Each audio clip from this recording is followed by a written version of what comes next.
Bom dia a todos mais uma vez. Com muito prazer que eu venho nessa congregação. Pela primeira vez, trazer a mensagem de Deus, né? Eu agradeço o convite que o Ailton me fez, tem quase um ano. Foi em janeiro, acho que foi 4 de janeiro, que ele me mandou a mensagem. E eu falei, Ailton, eu não consigo nesse primeiro semestre, mas no segundo a gente volta a se falar. E quando eu voltei a falar com ele, já estava certo que eu viria, né? Então, agradeço o convite, espero poder ser usado por Deus nesse dia. A mensagem ela tinha um tema, mas eu fugi um pouco, né? Até pelo momento que nós, na congregação, estamos passando. Eu sou da congregação do Metro Sul, eu sou evangelista lá, frequento lá há 40 anos, né? Fui batizado aos 13. E no decorrer desses anos, né, eu vi muita coisa, muitas pessoas chegarem, muitas pessoas saírem, muitas pessoas mudarem, muitas pessoas falecerem, né? E hoje, eu acredito que hoje está sendo um dia muito triste lá, né? Porque nessa semana nós tivemos a perda, não digo uma perda, mas a partida da nossa irmã Priscila, né? Acho que muitas pessoas oraram por ela. Muitas pessoas ouviram falar dela, né? E muitas pessoas provavelmente acompanharam as suas postagens, porque a cada vitória sua, né, ela colocava algo a nos ensinar. Acho que muitos irmãos aprenderam com ela muitas dessas coisas. Eu não sou muito de rede social, né? Mas eu ouvia minha esposa, a Camila, minha filha Júlia, a Giovana não está, ela sempre me contava o que ela colocava. E nunca era para ela, nunca. Tudo o que ela colocava era o que o Senhor dava a vitória para ela, para que ela conseguisse continuar em pé e testemunhando do seu amor por ela. Então, eu quero aproveitar esse momento, inclusive essa mensagem, eu fiz ela 2 meses atrás, por conta de um falecimento também, que foi do seu pai. Nós tivemos grandes perdas nesses tempos lá na congregação. E eu quero aproveitar esse púlpito hoje para falar sobre isso, para falar sobre a morte, né? A morte, né, é algo que para a gente parece que está tão distante, parece que nunca vai acontecer, parece que é para os outros e que não é para nós. Mas isso é um engano, né? Porque a morte, muitas vezes, ela vem de repente. Por exemplo, a morte do seu pai, o Marcos Lali, não sei quem o conheceu, a sua família, ela foi quem começou até a congregação lá do metrô, que era, me fugiu o nome, mas era a família Lali, né? Então, eles começaram, e ele, no final de semana, ele apareceu na congregação, no outro veio o anunciado da morte dele. Foi muito de repente. E assim, a morte, muitas vezes, ela vem de repente. Essa irmã, Priscila, ela descobriu um câncer de mama aos 29 anos. Aos 29 anos, ela descobriu um câncer de mama. Ela era uma irmã, assim, frequente na igreja, mas era uma irmã um pouco distante, né? Eu digo, frequente na congregação, mais distante da obra de Deus. Ela não se envolvia muito, ela tinha um certo rancor por coisas que aconteceram na vida dela, e por isso ela era uma pessoa um pouco distante, casada com um homem muito fiel, um homem de Deus, o Felipe, um homem que a acompanhou durante todo esse tempo da sua doença. Ele esteve ali, do lado dela. Como eu falei, hoje deve estar um dia bem triste lá. Não sei se eu quero passar um pouco dessa tristeza para vocês, mas como a palavra de Deus fala, né? Alegrai com os que se alegram e chorai com os que choram. Então hoje, sim, eu estou chorando por dentro. Muito triste, mas alegre porque ela conseguiu combater o bom combate. E hoje está ao lado do Senhor, né? Então, durante esses 6 anos, ela veio lutando contra esse câncer. E, ao mesmo tempo que ela veio lutando, ela veio se preparando. Eu posso dizer que essa nossa irmã, com a doença, ela passou a ser uma nova irmã, uma outra Priscila. No seu enterro, eu falei e eu disse, né? Eu conheci duas Priscilas. A Priscila antes da doença e a Priscila após a doença. A Priscila antes da doença era essa que eu falei agora há pouco. E a Priscila, depois da doença, era uma Priscila que se dedicava a Deus, que se dedicava à sua família, que não tinha rancor no seu coração, porque perdoou muitas pessoas com quem ela teve problemas, e era uma irmã que servia de verdade e no seu silêncio. Quem a conheceu, né, que tem a Rebeca, né, mas minha família, mas quem a conheceu, sabia bem quem era ela, né? Quem foi ela nesses 6 anos. E uma das suas frases que me marcou muito foi: eu prefiro ser a Priscila de hoje com a doença do que a Priscila saudável de antigamente. Porque a Priscila saudável, ela era realmente saudável, né? Quem a conheceu, ela não comia nem carne, refrigerante nem podia entrar na casa dela. Era uma pessoa totalmente saudável, né? Não que nem eu, né? Mas totalmente saudável. Então, essa era a Priscila. Saudável fisicamente, entre aspas, mas espiritualmente precisava se recompor, precisava de mudança. E com a doença, ela passou a ser essa nova Priscila. Uma Priscila que serviu a Deus até o último dia da sua vida. Eu fui visitá-la, as 2 vezes que eu fui visitá-la, ela me disse assim: olha, Mauro, eu estou pronta para partir. Eu estou pronta para ir. A única coisa que ia doer muito nela é os 2 filhos. Ela tem um filho hoje com 5 ou 6, e o outro com 9, que é o Otávio. A gente se pergunta e fala, e por quê, né, Deus? Por quê? Porque é assim.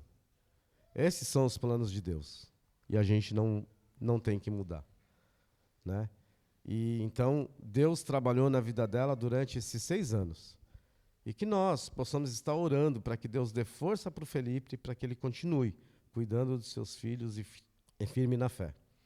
Esse é o meu pedido, né? Que nós possamos orar por esse irmão. E falando disso, né? Eu queria que nós lêssemos uma passagem que está lá em Salmos, capítulo 139. Salmo 139.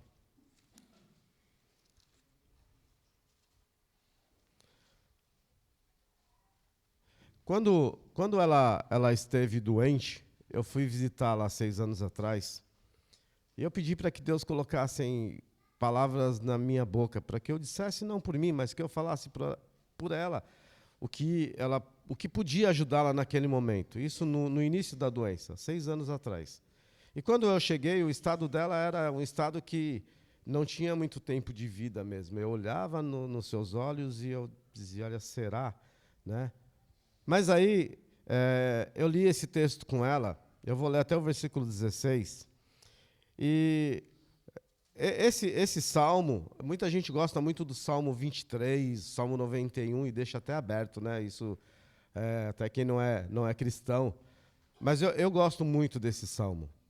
E ele me marcou muito exatamente por conta do que ele fala sobre quem nós somos e sobre quem é Deus. E aqui ele está dizendo, Senhor, Tu me sondas e Tu me conheces. Tu conheces o meu assentar e o meu levantar. De longe entendes o meu pensamento.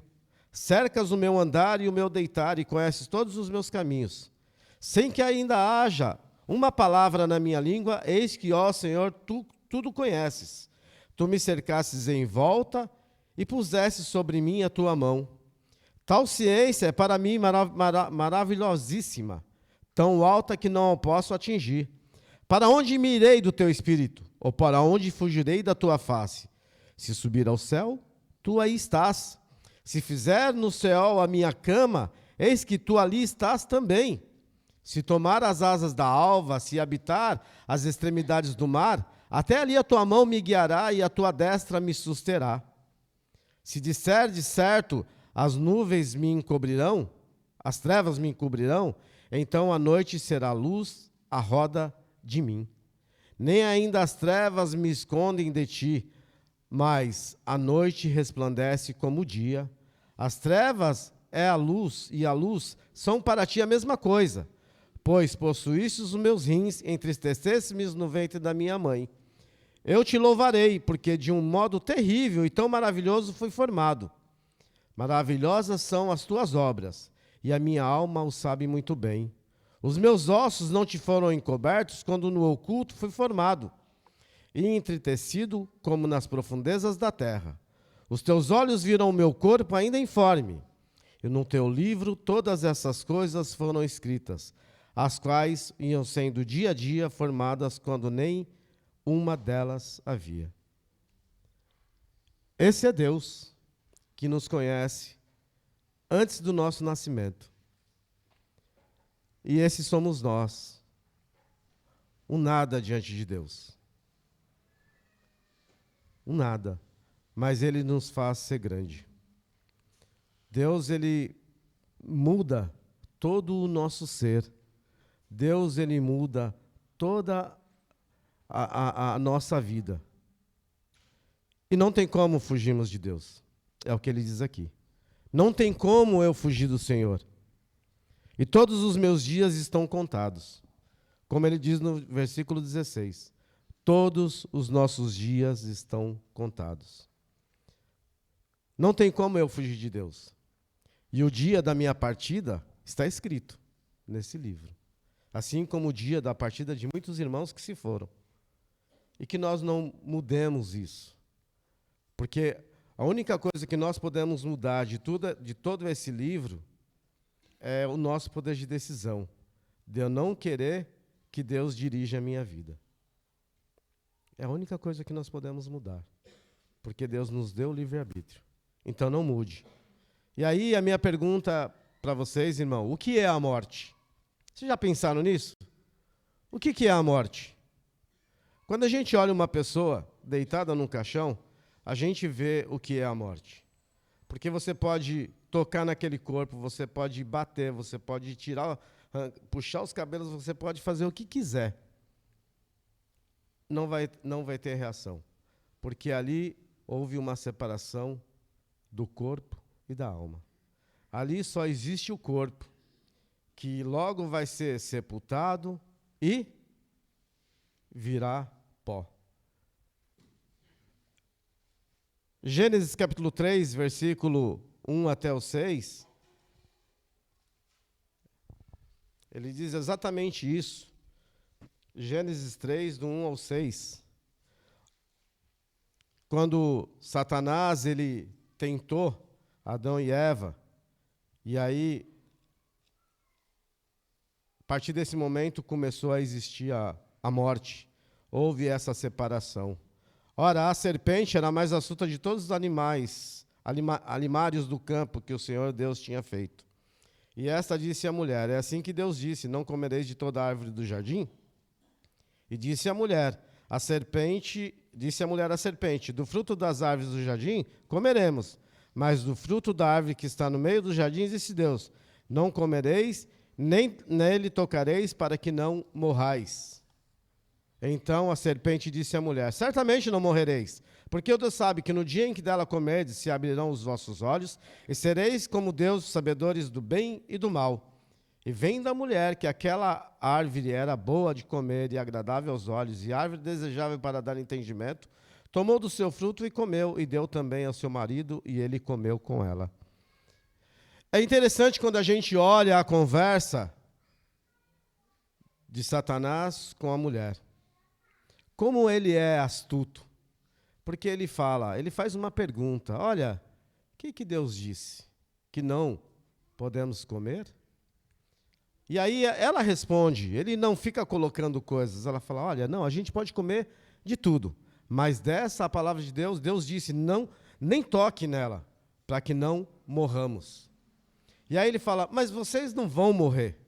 Pode comer, fica tranquilo. É certo que não morrereis. O fato é que vocês vão abrir os olhos e vocês, como Deus, serão conhecedores do bem e do mal. Coma. E a mulher olhou e falou, poxa, é desejável. É boa, se Deus criou, é bom. E comeu e deu ao seu marido. Ela foi enganada. Ela comeu pelos olhos. E a partir desse momento, ela morreu. Ela morreu espiritualmente diante de Deus. E lógico, mais para frente, fisicamente também. Nessa conversa, parece que quem não está falando a verdade é Deus, né? Porque ele fala, olha, você vai morrer. E ela fala, não, mas olha, eu comi, estou aqui, ó. Não morri. Enganada. E morreu. Muito tempo depois morreu. Mas logo de imediato, morreu. Morreu espiritualmente. Porque quando Deus chega, o que ele faz? Ele dá consequência a cada um. A você, mulher, você, serpente, você vai rastejar. E vai comer pó pelo resto da sua vida. Você, mulher, vai sofrer durante muito tempo e vai sofrer as dores do parto. Não era para ter dor, era para ser tranquilo, né? Não era para ter dor. Por conta da sua desobediência, essa é a consequência. E você, homem, do suor do teu rosto, vai comer com o seu trabalho.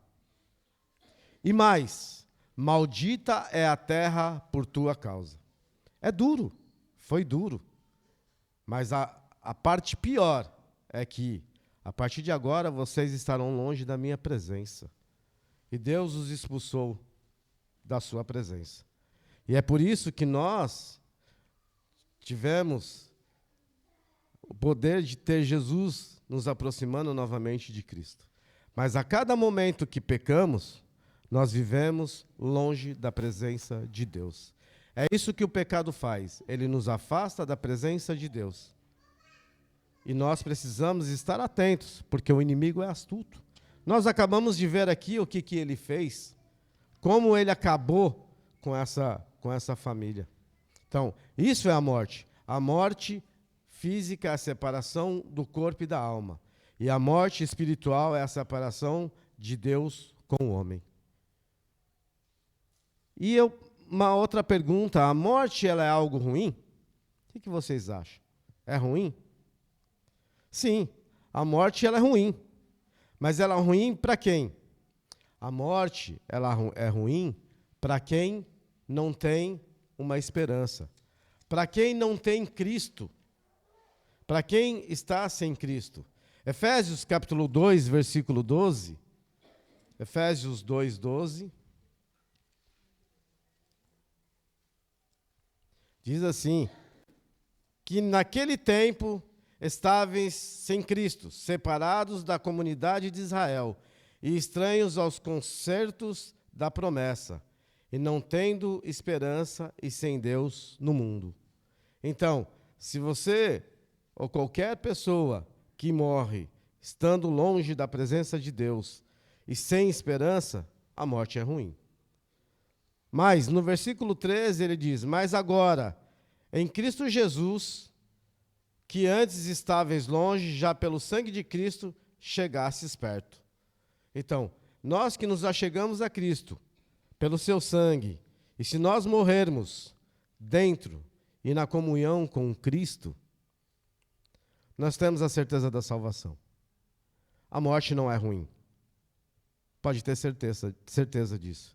Assim como essa irmã pôde gozar 6 anos da sua vida, fortalecendo a sua vida espiritual diante de Deus. E, como eu disse, ela chegou para mim e disse, olha, eu não tenho medo da morte, eu estou pronta para partir. Porque ela estava em Cristo. A passagem que eu queria que nós pudéssemos finalizar e comentar um pouquinho sobre ela é Filipenses, capítulo 1, versículo 21 até o versículo 26. Filipenses 1, 21 ao 26. Esta é a mensagem de Paulo. o que ele dizia quando estava pronto para partir também, se tivesse que ir. E aí ele diz, versículo 21, porque para mim o viver é Cristo e o morrer é ganho. Em algumas traduções, e o morrer é lucro. E por que que Paulo dizia isso? Porque Paulo, ele tinha uma confiança e uma fé tão grande, estava tão firme com Cristo, porque ele dizia que se eu morro agora, eu estou no lucro, porque eu morro com Cristo. Há tantas coisas que eu enfrento e tenho enfrentado que quase me tirou da fé. Paulo ele fala, eu passei por naufrágio, por isso, por aquilo, tive vários tipos de doença, e eu cheguei a ficar mal, eu cheguei a ficar fraco, mas ele dizia, é na fraqueza que eu sou forte. E Paulo, ele dizia, então se eu morro com Cristo, se eu morro hoje, firme com Cristo, eu estou no lucro. Assim como essa irmã dizia, eu estou no lucro. Mas se Deus quer que eu vive e que eu fique aqui, e isso serve para todos nós, se Deus quer que eu fique aqui, então, continuando no versículo 22, mas se o viver na carne me der fruto na minha obra, não sei então o que deva escolher, mas de ambos os lados estou em aperto, tendo desejado partir e estar com Cristo, porque isto é ainda muito melhor. Mas julgo mais necessário, por amor de vós, ficar na carne, e tendo esta confiança, sei que ficarei e permanecerei com todos vós para proveito do vosso gozo e da fé. Mas se Deus quer que eu fique, então aqui eu ficarei. E ficarei para que nós cresçamos junto, para que a igreja seja forte. Quantas igrejas Paulo não ajudou, não iniciou? O quanto que Paulo não trabalhou em prol do evangelho? E é isso que ele está dizendo. Se eu tenho que ficar, eu fico por vocês, pela igreja, pelo trabalho. Mas se eu tenho que ir, eu vou por Cristo. E essa é a mensagem de hoje, meus irmãos. Que nós possamos estar firmes, continuar buscando. Porque a morte está aqui, ó. Ela está pronta para mim pegar e para te pegar. Mas, se você tiver que ir, vá com Cristo. Vá firme. E se você tiver que ficar, ainda que seja por muitos anos, trabalhe. Busque. Eu sempre costumo dizer que a fé em Cristo é como uma faculdade. Tenho que fazer 6 anos, vamos dizer, vou fazer medicina, 6 anos, né? Se eu fizer 5 anos e desistir no último ano, eu não vou ser um médico. A mesma coisa é a nossa fé. Se eu frequentar 40 anos a igreja e trabalhar durante 40 anos, e amanhã eu cair na fé, eu perdi. Então, é preciso continuar. É preciso estar firme, para que nós possamos, assim como Paulo e como muitos irmãos, alcançar o reino dos céus. Combater o bom combate, terminar a nossa carreira, para que nós possamos estar com Cristo. Que Deus abençoe a todos. Amém.